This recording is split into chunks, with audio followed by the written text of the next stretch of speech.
11:24 de la mañana. Estamos de vuelta en tu programa Café en la Mañana, por aquí ya con nuestro invitado especial, Jesús Farías, presidente de la Comisión de Finanzas de la Asamblea Nacional. Mucha expectativa, además muchas preguntas, ¿no?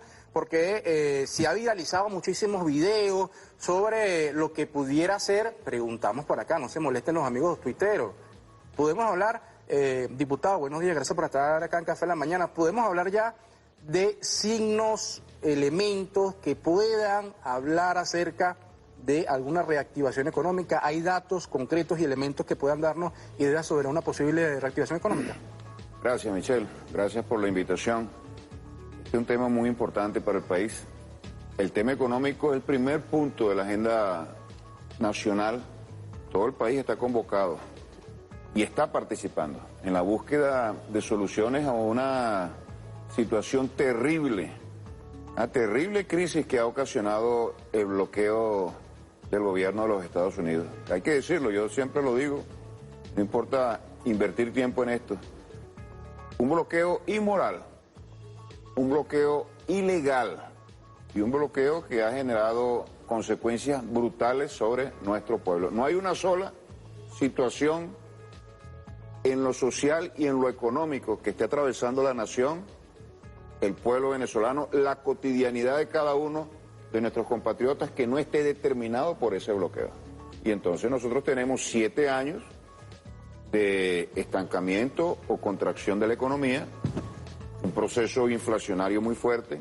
La inflación aquí llegó a estar en 180.000% en el año 2018. Y ahora hemos llegado nosotros a un escenario en el cual la economía comienza a reactivarse, sin lugar a dudas. ¿Cuáles son los signos? ¿Cuáles son los signos de esa Hay reactivación? síntomas, hay elementos que nos permiten hablar con propiedad acerca de ese tema, sin lugar a dudas. El primer punto es el desempeño del sector petrolero, que ha comenzado a moverse, ha comenzado a reactivarse, desde la producción de crudo hasta la gasolina. Nosotros no producíamos ni un litro de gasolina. Ahora toda la gasolina, que es insuficiente todavía, que se produce en el país, está siendo refinada por nuestras instalaciones. Es un elemento. Otro elemento, el crudo. Venimos produciendo en mayor escala y venimos evadiendo. No es que han mejorado las condiciones para el desempeño de nuestra economía. El bloqueo sigue siendo tan asfixiante como lo era hace un año. Que era realmente, llegaba a niveles brutales. Aquí no entró absolutamente ni $1 en función de la principal ingreso del país, que era el petróleo. Eso se está reactivando y es una noticia muy importante porque esta es una economía petrolera. Los ingresos de divisas son fundamentalmente petroleros, 95%. Los ingresos fiscales son esencialmente petroleros, 70%. La economía se mueve en función de esas divisas y en función de los ingresos que inyecta el Estado venezolano. Eso había quedado paralizado, en cero. Y bueno, por supuesto, las condiciones económicas y sociales que se generaron a raíz de eso. Eso se está revirtiendo. Primer elemento muy importante. Aquí tenemos que resaltar un segundo elemento. La activación de dos factores de enorme relevancia para el país. Los trabajadores, jugando un papel de vanguardia, no solamente en el área petrolera, en todos los sectores de la economía, asumiendo, bueno, posiciones para elevar la productividad, mejorar la eficiencia en el empleo de los recursos, mejorar los términos de la planificación de los procesos productivos en todas las empresas, pero en el sector petrolero con mucha fuerza. Y el Estado, tercer punto, el gobierno bolivariano, la ley antibloqueo, la experiencia de combatir sanciones realmente criminales del imperialismo yanqui, le ha permitido ese proceso de aprendizaje para evadir un conjunto de restricciones que nos impide endeudarnos con el exterior, lo cual hace cualquier país, comercializar con el resto del mundo, el tema de la búsqueda de mercados, de la atracción de inversión, no solamente la internacional, sino también la nacional, que se ve seriamente afectada por el bloqueo. Y el cuarto elemento, este último punto, el sector privado comienza a invertir, y ya lo venía haciendo de una manera incipiente, pero esa es una escala que viene creciendo. El sector privado comienza a invertir con sus recursos, recursos que tenía en el exterior, recursos que tenía depositado y ahorrado en algún momento, comienzan a reactivar una maquinaria, a hacer un mantenimiento, crean puestos de trabajo, se les cancela su salario, ellos hacen sus compras, se genera un efecto virtuoso, un círculo virtuoso en ese sentido, y la economía comienza a levantar vuelo. Un hecho heroico, si consideramos las condiciones en las que nosotros nos estamos viendo. Ni una sola sanción, y con esto termino mi largo comentario, discúlpame Michelle, ni una sola sanción ha sido flexibilizada o ha sido levantada por parte de ese gobierno criminal de los Estados Unidos, independientemente del que esté gobernando. Y a pesar de eso, ya la economía comienza a levantar vuelo y este será un año de crecimiento económico. ¿Para qué va a servir eso? Para darle bienestar a nuestro pueblo. Y aquí creo que voy a la pregunta. Y le quiero preguntar lo siguiente, ¿estos elementos permiten deducir, hay una recuperación del salario a partir de los elementos que usted dice en el campo privado, en el sector privado?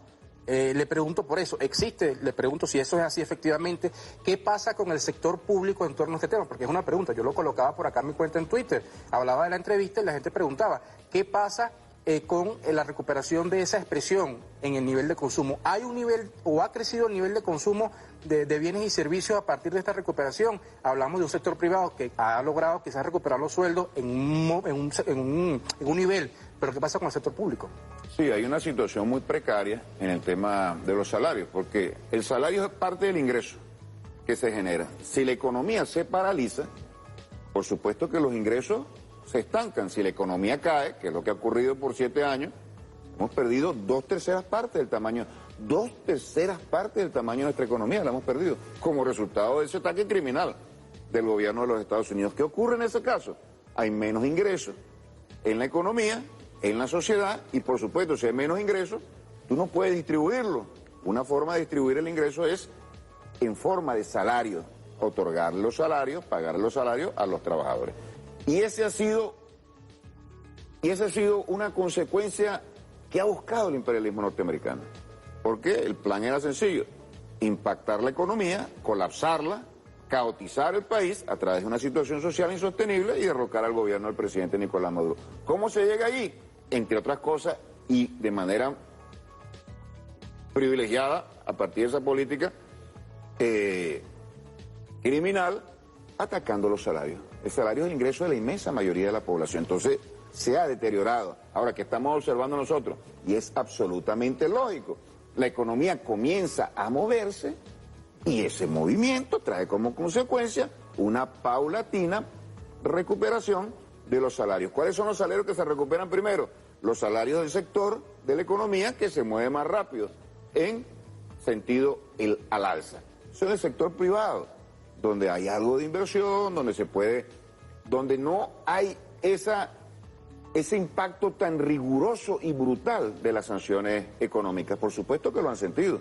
Y ahí observamos nosotros, voceros de Fedecámara, que siempre han estado contrarios al gobierno venezolano, incluso participaban en golpes de Estado, ahora, recientemente, haciendo reclamos en relación al impacto que genera. Eso mejora el bloqueo al sector privado. Eso, obviamente, el consumo es prácticamente una variable que se desprende de los salarios. Aumentan los salarios progresivamente, todavía no estamos en el nivel, porque ahora van a decir, no, ya está, aquí andan diciendo desde el gobierno que ya no es necesario una política salarial, que ya llegamos a donde teníamos que llegar. Nosotros siempre hemos dicho, la producción y la generación de riqueza es la base esencial para recuperar los salarios. Y eso es lo que está ocurriendo.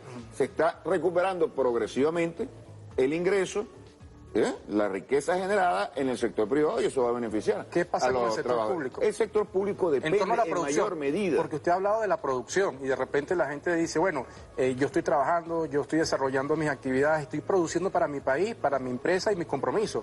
¿En qué momento voy a ver yo también, como del sector público, ese impacto en la mejora de mi salario? El salario en el sector público depende de otras variables. Como te decía, el 70% del ingreso que percibe el Estado proviene del sector petrolero, que se está comenzando a recuperar apenas. Esto tiene una dinámica distinta. El sector privado, el sector público, el Estado, tiene además enormes responsabilidades a la hora de garantizar salud, educación, servicios públicos, que también afectan positivamente cuando mejoran a la población. Y ahí también se tiene que invertir ese recurso. Y por eso la dinámica del salario es distinta en el sector público. Pero aquí nosotros estamos entrando en un escenario distinto. Un escenario en lo económico, donde hay un movimiento, donde hay una ganancia muy importante en términos de confianza por parte de los inversionistas, en términos de eficiencia por parte del Estado, que comienza a trabajar con poquísimos recursos, lo cual no existía antes. Existía, y eso tenemos que reconocerlo. En ocasiones, bueno, acciones de derroche de los recursos. Ahora, con muy pocos recursos, se está generando un esfuerzo muy importante en función de la inversión y los resultados de la inversión que estamos buscando. Entonces, en lo económico está eso, pero en lo político está muy relacionado a lo económico. No se puede entender el tema económico sin tomar en consideración lo político y viceversa. Lo político es un resultante de lo económico. Nosotros hemos llegado, y este es el quinto elemento que te quería mencionar, a una situación de estabilidad política. ¿Como resultado de qué? De una victoria gigantesca de las fuerzas revolucionarias contra el imperialismo y la política de golpe de Estado. Esta estabilidad política, y no lo subestimemos, porque ninguna economía en el planeta crece en condiciones de guerra, de asedio, de hostigamiento, de conflicto, ninguna.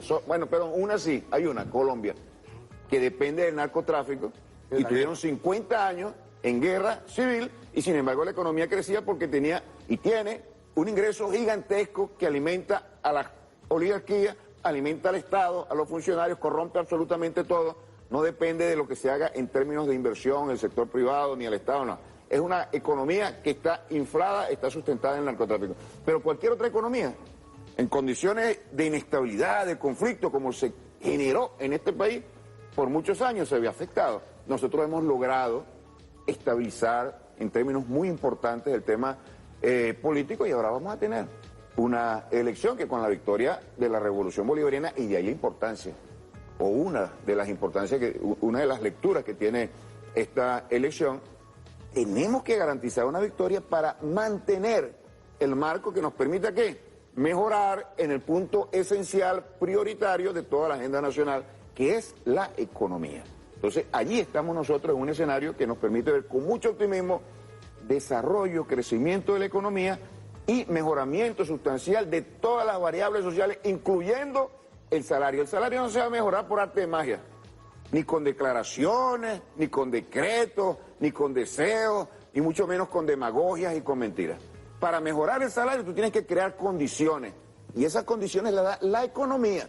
Si la economía no funciona, obviamente los salarios no pueden mejorar, y eso es lo que nosotros estamos revirtiendo en beneficio, en bienestar y en función de los intereses de nuestro pueblo trabajador. Diputado, justamente sobre ese tema, ¿no? Le insisto en el planteamiento. Hay un sector también en torno a este debate que ha planteado la posibilidad de indexar los sueldos y salarios. Usted ha hecho un recorrido sobre los elementos que hablan de una recuperación lenta, quizás paulatina, del salario en el sector privado, a partir de la inversión que hace este sector, que antes dependía, por ejemplo, de Cadivi. Pero, hablando del sector público, hay un sector que plantea la indexación de los sueldos y salarios a partir del petro. ¿Es viable esta opción que la han planteado como una posible salida a esto? ¿Qué dice Jesús Farías, presidente de la Comisión de Finanzas de la Asamblea Nacional? Mira, aquí hay un debate serio en términos del tema económico, que se fundamenta en la realidad. Y como en todo debate, siempre interviene la charlatanería, la demagogia y un conjunto de cosas estridentes que buscan varias cosas. Algunos buscan espacios mediáticos que los escuchen, porque es un tema muy sensible. Imagínate el salario. Alguien habla, vamos a aumentar los salarios a 5 o 6 petros. Bueno, imagínate, todo el mundo quiere escucharlo, porque todo el mundo desea eso. Ahora, nosotros no le podemos decir una mentira a la gente. ¿Cómo hago yo? Si yo recibo 100 millones, lo que sea, 100 unidades, ¿cómo hago para repartir 500 si lo que estoy recibiendo son 100? Si tengo 100, lo que puedo repartir es 100. ¿Cómo le voy a prometer yo a alguien que voy a repartirle 500? ¿De dónde voy a sacar la diferencia? ¿Dónde cabe eso? ¿En qué sentido común cabe eso? Bueno, es una mentira realmente nauseabunda.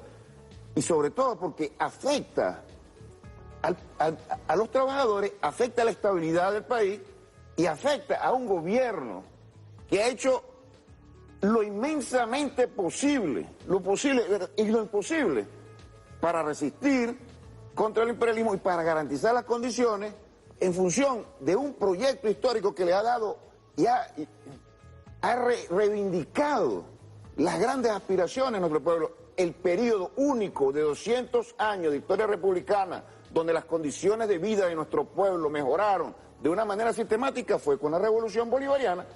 Ese proceso se truncó, ese proceso se detuvo. ¿Por qué? Por una agresión brutal. ¿Cuál era el propósito? Acusar al gobierno de la responsabilidad de eso. Si tú dices, no, tienen que aumentar los salarios 15, 20 petros, y no lo hacen, ¿quién es responsable? Bueno, de acuerdo a esa lógica absolutamente infame y absurda, el responsable del gobierno. El gobierno puede hacer eso. El gobierno no puede hacer eso. Imagínate que el gobierno aumentara los salarios en ese monto. Es decir, metiera la cantidad de dinero en la economía que no existe. ¿Qué va a pasar? El dólar se va a disparar no a 3 millones como está ahorita, sino a 30 millones. La inflación se desatará sin ningún tipo de límite. La economía se desestabilizará. Ese beneficio aparente, ilusorio, una alucinación de un día, se esfumará y vamos a retroceder todo lo que hemos avanzado en términos de la estabilidad de la economía. Tenemos que hablarle claro a los trabajadores, y los trabajadores entienden, porque si aquí la gente creyera que eso es cierto, que se pueden aumentar los salarios, ya estuviera el país incendiado, pero el trabajador que sabe cómo se produce la riqueza, cómo funciona la economía, cuál es la lógica del país, cuál es el ataque al cual está sometido el pueblo venezolano, entiende que el enemigo no es el gobierno, que el gobierno hace todo lo posible por reivindicar, y lo vamos a hacer. Este escenario que estamos viendo nosotros en el país es precisamente el que estábamos buscando nosotros. La economía se reactiva, y con la reactivación de la economía, el propósito fundamental de un proyecto socialista, que es todo lo que se genera en términos de riqueza, buscando la mayor felicidad de nuestro pueblo. ¿En qué se traduce eso? Mejoras salariales, mejoras en los servicios públicos, mejoras en la educación, mejoras en la salud. Pero eso lo estamos haciendo prácticamente con los brazos atados, con una camisa de fuerza que nos ha puesto un bloqueo implacable. Nosotros vamos a revertir esa situación con las grandes victorias de la Revolución Bolivariana. Ojalá que lo pudiéramos hablar. Claro que sí. Vamos a hacer una pausa. Conversamos con el diputado Jesús Farías. Quedan varios temas allí pendientes, porque hay gente inclusive que plantea que a partir del cobro de impuestos o que se pueda materializar quizás la redistribución de este dinero con lo que ha sido el incremento en algunos de los servicios públicos, por ejemplo, o que pueda el Estado a partir de la recaudación de impuestos. Y también queremos hablar y preguntarle sobre el tema de una posible, si es que se está estudiando, reconversión monetaria. Hacemos una pausa. Miren, cortica, ya venimos. Hay mucha participación a través de las redes sociales. @Michelle Caballero. Ya venimos con más de Café en la Mañana, no se aparte. En 11:46 de la mañana continuamos conversando con el diputado presidente de la Comisión de Finanzas de la Asamblea Nacional, diputado Jesús Farías. Yo le dejaba una pregunta al aire y tiene que ver porque hay mucha gente que me escribe. Por ejemplo, me hablan, José, me dice, Michelle, indexar los sueldos, me habla de sueldos y en el caso de las pensiones, al Petro, no se necesita miles de millones, como dice el diputado Farías. Diputado. Bueno, que saquen la cuenta, y ese es el problema de los que hacen esas propuestas. No hablo del que te envía eso. No saben ni siquiera cuáles son los requerimientos para incrementar los sueldos a esas sumas fantasiosas que están manejando. Yo me pregunto, ¿es que acaso alguien piensa que el presidente Nicolás Maduro no aspira a incrementar los salarios? No es parte de su política, no ha sido parte de la política revolucionaria incrementar. ¿Quién reivindicó aquí los salarios? La revolución, y es el mismo proyecto que hay. ¿Por qué no se pudo mantener eso? Bueno, sencillamente porque hay una condición externa. Un gran imperio nos ataca y nos quiere desalojar del poder para tomar la rienda del petróleo, el control sobre la principal riqueza energética del planeta, y para eliminar una nación, un proyecto de rebeldía contra el imperialismo, que es ejemplo para toda América Latina. Y es realmente un dolor de cabeza para la política internacional de los yanquis en el hemisférica, pues, de los Estados Unidos. Son cifras gigantescas. ¿De dónde? Son nada más 4 millones de pensionados y 3 millones de trabajadores en el sector público, 7 millones de personas. No es que no lo queramos hacer, no es que tengamos los recursos y nos lo estemos guardando para otras cosas. No existe ese ingreso que ha sido extraído, que impide que se genere en el país un factor de poder en el planeta. Esa es la realidad, y nosotros estamos haciendo todo lo posible y ya estamos avanzando en esa dirección para revertirlo. Aquí va a haber incremento salarial este año de manera sustancial, pero no como resultado de un sueño, o de una demagogia, o de una promesa, o de sacarse un conejo del sombrero, de arte de magia, o de engañar a la economía. A la economía no se le puede engañar. ¿Tú te imaginas que eso fuese posible? Ningún país del planeta tuviese problemas salariales. Yo firmo un decreto y aumento el salario. Ningún país del planeta tuviese problemas salariales. El salario es una variable que depende del desarrollo, del crecimiento de la economía. Y nuestra economía ha sido golpeada de una manera terrible, brutal, por las sanciones. Jesús Farías le tiene el miedo, porque por ejemplo acá me escriben, Jesús Farías le tiene miedo al debate sobre el tema de la dolarización o sobre el tema de la indexación de los sueldos y salarios. No vale, no estamos debatiendo nosotros aquí, y en la Asamblea Nacional debatimos nosotros siempre, permanentemente. Por cierto, se ha dicho, no, en la Asamblea Nacional introdujeron un proyecto de ley para el incremento de los salarios. Pura mentira. Es que es una manipulación tremenda. Yo no sé qué persiguen con esas cosas. Yo entiendo que sectores de la derecha puedan decir, no, si llegamos al poder vamos a incrementar los salarios $100 a la semana. Los mismos que han destruido la economía. Dicen que ellos sí van a recuperar los salarios. Los mismos que han ocasionado este desastre social. Y gente de la ultraizquierda, que está en un partido político, y otros que andan por ahí divagando, dicen también, no, el salario se puede aumentar. ¿Cómo lo van a hacer? ¿Cómo lo van a hacer? Cualquiera que tenga una bodeguita, haga un ejemplo, cualquiera que tenga una bodeguita, si vende unos cuantos pepitos, unos refrescos y le entran 100 bolívares, por decir algo, 100 bolívares, ¿cómo va a gastar 500? Puedes gastar 100, que es lo que te ingresó. Así funciona la economía, así de sencillo funciona la economía, y nosotros estamos haciendo todo lo posible para que ese ingreso aumente. ¿Cómo lo estamos haciendo? Con la recuperación del sector petrolero, con la ley antibloqueo que ya ha traído inversiones. Lo que pasa es que no lo podemos decir. Apenas lo decimos, le caen las sanciones a los inversionistas que están llegando al país. Son síntomas inequívocos que estamos frente a una Venezuela que ha resistido y que ha derrotado el bloqueo. Y esos pasos positivos son resultados de un acto de resistencia heroica de nuestro pueblo. Ha resistido ese embate desde el punto de vista social. ¿Tú sabes por qué? Último comentario. Porque el pueblo entiende que la única fuerza, la única, no hay otra, que puede resolver este tema y mantener un proyecto que tenga al ser humano en el centro de toda la atención del Estado, es la revolución bolivariana. Entregarle el poder a la derecha sería un verdadero desastre. Sería el saqueo absoluto de los recursos. Es decir, eliminar la base para que en el futuro exista la posibilidad de concretar la esperanza del pueblo, que es mejoramiento de sus condiciones de vida, en lo cual nosotros coincidimos plenamente. Diputado, le pregunto, el tema de la economía y cómo se mueve en la calle, ¿no? No sé, usted va al centro de la ciudad capital, ven como más movimiento en la calle. Le preguntaba sobre el tema del incremento, si es que es así, a nivel de número, sobre el nivel de consumo, pero le pregunto sobre el tema específico de la dolarización. Usted entra a una tienda y va a comprar unos zapatos y está en denominación en moneda extranjera. El tema de la dolarización es pasajero, es transitorio. ¿Venezuela avanza o va a avanzar luego de este proceso, como decía el jefe de Estado, que es una necesidad en un momento, es una válvula de escape? ¿Venezuela va a superar este momento de esta dolarización? Si es que usted lo ve así, no sé si lo ve, le pregunto. Mire, Michelle, la dolarización no ocurre por un acto deliberado del gobierno. El gobierno no creó la dolarización. La dolarización es una consecuencia absolutamente natural. ¿Qué ocurre? Hay inflación, el dinero nacional, el bolívar, el signo monetario nacional pierde valor, no tiene ningún sentido tener bolívares que se devalúan día a día. ¿Qué ocurre? Todos se van y se refugian en una moneda que no está sufriendo esa situación. Producto del bloqueo, además, estamos claros. Eso es el resultado de las sanciones imperiales, sin lugar a dudas. El tema de los incrementos de los precios, del cerco económico del país, de la asfixia financiera de la nación. Se refugia en otra moneda. ¿Cuál es la moneda que circula en el país o que entra como resultado de los principales negocios que realiza el país? El dólar. En otros países podrán ser otras monedas, pero en el caso nuestro es el dólar. Por cierto, Venezuela siempre estuvo dolarizada, porque siempre dependió del dólar, por ser dependiente del petróleo. Solo que no se manifestaba en esos términos porque no había esos niveles inflacionarios. al existir esos niveles inflacionarios, la gente tiende a asumir el dólar como el signo monetario y a dejar de un lado el bolívar, porque el bolívar se devalúa con la inflación. ¿Qué va a ocurrir? Nosotros vamos a combatir exitosamente la inflación. De hecho, ha bajado, no estamos contentos todavía, pero ha bajado. ¿La inflación?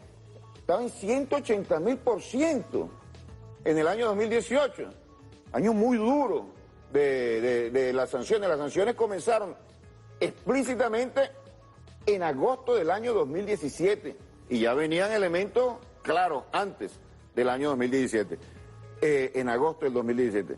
Entonces se ve sustituido un signo monetario por el otro. Cuando se estabilice la inflación, ¿qué va a ocurrir? Se va a revertir esto y nosotros vamos a llegar a un momento en el cual funciona la economía exactamente igual como funcionó antes.